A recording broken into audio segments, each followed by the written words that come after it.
अस्सलामुअलैकुम, welcome to my channel. आज मैं ओवन को साफ़ करने के लिए बहुत अच्छा टोटका लेके आई हूँ। मैंने 1 चम्मच बेकिंग सोडे का लिया है, मीठा सोडा।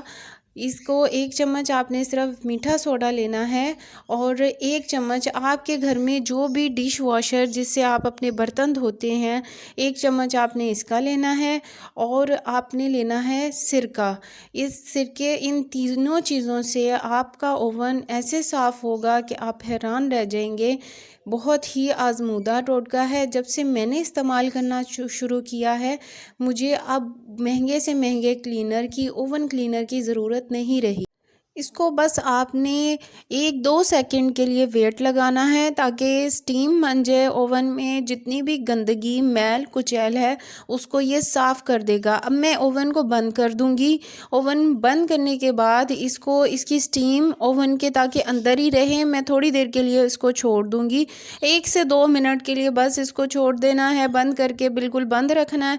उसके बाद आप खोल लेंगे ओवन पे, देखिए कैसे स्टीम बन गई है और अब सारी मैल कुचैल जो है वो ये इसके साथ उतर जाएगी। ये जो मैंने मिक्सचर बनाया था, देखें वो इससे ना आपको ज़्यादा मेहनत करनी पड़ती है और आसानी से ओवन साफ़ हो जाता है। हफ्ते में अगर आप एक दफ़ा भी साफ़ कर लेंगे तो गंदगी, मैल कुचैल ओवन के ऊपर से उतर जाएगी। देखिए मेरा ओवन इतना गंदा नहीं था क्योंकि मैं अब हर हफ्ते में 2 दफ़ा इसी क्लीनर से साफ़ करती हूँ अपने ओवन को।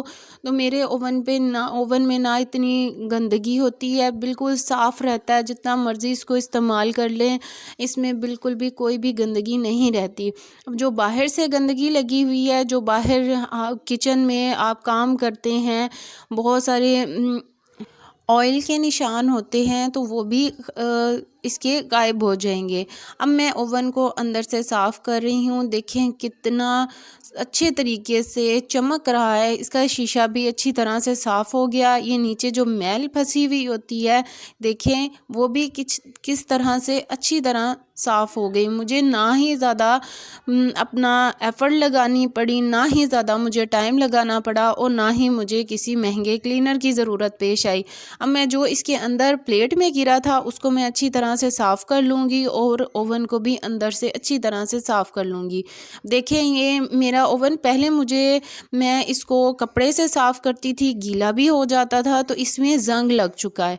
तो अब जब से मैंने ये क्लीनर इस्तेमाल करना शुरू किया है, घर की ही किचन की चीज़ों से आप बनाएं इन्हें और इसको, और आप अपनी ज़िंदगी में बहुत बहुत आसानी ले आएंगे।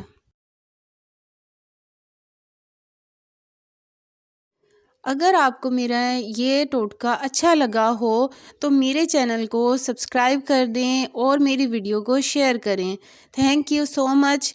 अब मैं इसी क्लीनर से ऊपर से भी सारा ओवन साफ़ कर लूँगी और इसको ड्राई होने दूँगी ताकि ये अच्छी तरह से खुश्क हो और उसके 5 मिनट बाद आप इसको ऑन कर सकें।